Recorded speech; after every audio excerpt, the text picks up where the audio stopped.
Сәлеметсіздер ме? Сіздермен бірге Дана мен Қолөнер каналы. Біз бүгін осындай әдемі декоративный жастықты тігетін боламыз.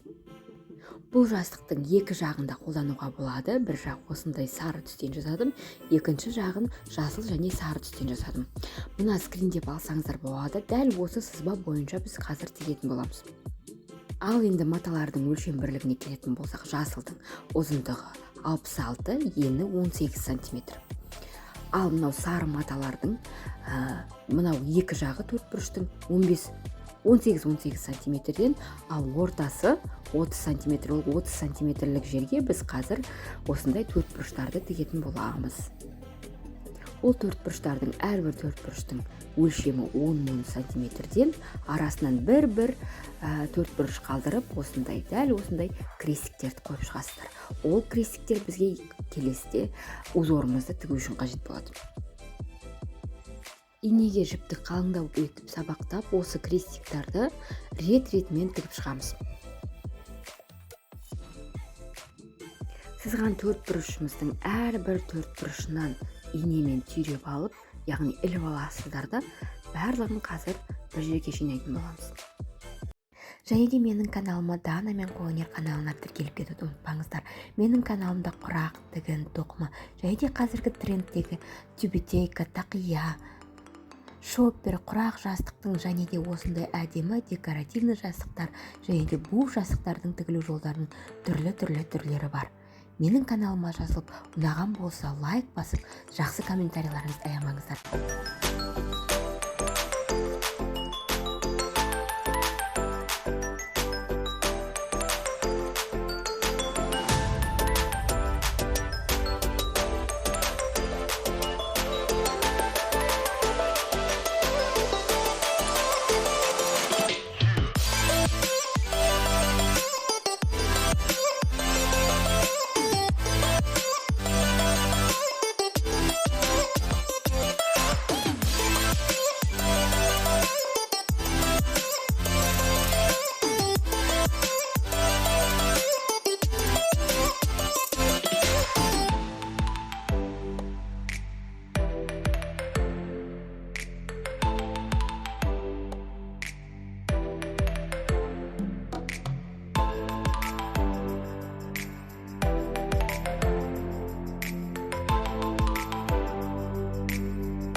Міне жастығымыздың беткі бөлімі дайын болды. Дәл осылай өлшеммен беткі бөліммен бірдей етіп астарын қырқып аласыздар да барлығын біріктіріп тіке саласыздар. Менің жастығымның ішінде синтефон